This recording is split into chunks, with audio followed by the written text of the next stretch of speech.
अस्सलाम वालेकुम।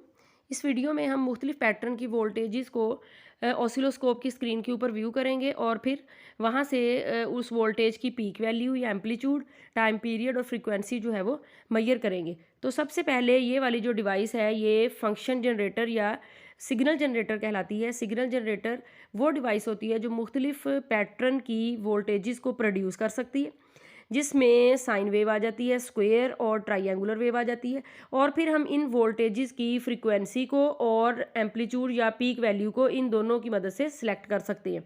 ठीक है।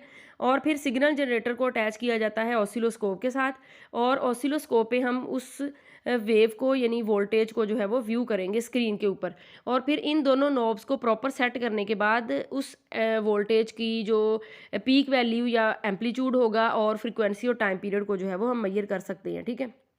तो सबसे पहले अगर हम एक्सिस की बात की जाए तो ये वाला जो वाई एक्सिस है ये वोल्टेज को जो है वो शो करता है और ये वाली जो नॉब है ये हम अगर इस नॉब को 5 के ऊपर रखेंगे तो इट मीन्स 5 वोल्ट पर डिवीजन, यानी एक जो डिवीजन होगी वो 5 वोल्ट के बराबर होगी। अगर 2 के ऊपर रखेंगे तो 2 वोल्ट के बराबर होगी। यानी ये नॉब जो है वो जहाँ पे आप सिलेक्ट करेंगे 1 square box along Y axis, ये उतने वोल्टेज के बराबर जो है वो होगा। ठीक है। और अगर एक्स एक्सिस की बात की जाए तो एक्स एक्सिस पे होता है टाइम। तो टाइम के लिए भी उसी तरह से है कि जिस नंबर के ऊपर जो है वो ये नॉब आप सिलेक्ट करेंगे उतना यानी मिली सेकंड जो है वो एक डिवीजन के बराबर होगा। 5 मिली सेकंड पर डिवीजन मतलब एक्स एक्सिस के अलोंग एक स्क्वायर बॉक्स या एक डिवीजन जो है वो 5 मिली सेकंड के बराबर है। इसी तरह से 2 पे यानी जिस नंबर पे हम नॉब को सिलेक्ट करेंगे उतने मिली सेकंड जो है वो एक डिवीजन के बराबर होंगे एक्स एक्सिस के अकॉर्डिंग। तो यहाँ पे हम जो है वो इसको अब एम्पलीट्यूड मेजर करने के लिए वेव का जो है वो यहाँ पे वोल्टेज को वाई एक्सिस के अकॉर्डिंग हम ले रहे हैं। ठीक है। यहाँ पे अगर हम टाइम को भी लेंगे तो इस तरह से देखें साइन वेव की फॉर्म में हमें वेव नज़र आ रही है।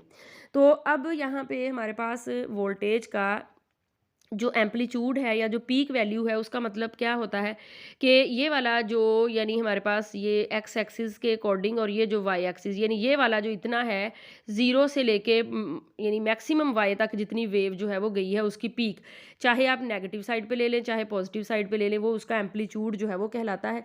और ये वाला जो है वो हम यहाँ से मेजर करेंगे तो इसको अगर हम ज़ीरो पे करें तो यहाँ से मेजर करना आसान है।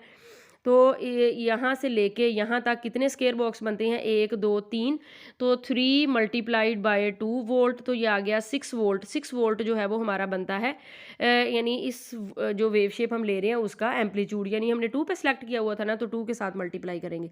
उसके बाद जो है वो नेक्स्ट हम इसको अगर इस तरह प्रॉपर स्केल पे हम लेके जाएँ, अगर हम इससे ज़्यादा करेंगे तो वेव पूरी नहीं आएगी। यहाँ पे देखें तो वेव मैक्सिमम हमें नज़र आ रही है, तो टाइम पीरियड लेना आसान है। तो यहाँ से हम टाइम पीरियड देखेंगे तो वो थोड़ा सा शेडेड एरिया बन गया ताकि आसानी हो जाए कि कैलकुलेट किस तरह से करना है। तो एक वेव है, ये पूरी साइन वेव की एक वेव है जिसमें ये ट्रफ है, ये क्रस्ट है। तो इस एक्स एक्सिस के अलोंग हमने लेना है ना, तो ये पूरी वेव एक्स एक्सिस के अलोंग कितना जो है वो कितने डिवीजन्स के ऊपर फैली हुई है वो डिवीजन हमने कैलकुलेट कर लेनी है। 1 2 3 जो है वो इधर है और इसी तरह से 3 जो है वो इधर है। तो ये पूरी जो है वो 6 डिवीजन्स जो है वो हो गई। ठीक है। तो 6 को आपने मल्टीप्लाई करना है, किसके ऊपर हमने रखा हुआ है 0.5 के ऊपर, तो ये आ गया हमारे पास 3 मिली सेकंड। ये 3 मिली सेकंड जो है वो हमारे पास क्या आया है टाइम पीरियड। और फ्रीक्वेंसी जो है वो हम मालूम कर सकते हैं 1/t से। और इस तरह ये वाला फार्मूला पुट करने के बाद जो है वो हम टाइम पीरियड भी टाइम पीरियड के बाद फ्रीक्वेंसी भी मेजर कर सकते हैं। ठीक है। अब यहाँ से हम स्क्वायर वेव भी देख सकते हैं कि किस तरह की होती है और ट्रायंगुलर वेव भी देख सकते हैं और उसका टाइम पीरियड भी उसी तरह से। तो यहाँ पे अब हम फ्रीक्वेंसी को भी चेंज कर सकते हैं। ये देखें यहाँ से फ्रीक्वेंसी को चेंज करेंगे, देखें वेव्स एक दूसरे के करीब करीब आती जा रही हैं और जो वेव लेंथ है वो कम होती जा रही है। देखें नंबर ऑफ वेव, तो इस तरह से मुख्तलिफ डिफरेंट फ्रीक्वेंसी की वेव जो है वो इस सिग्नल जनरेटर की मदद से दी जा सकती है।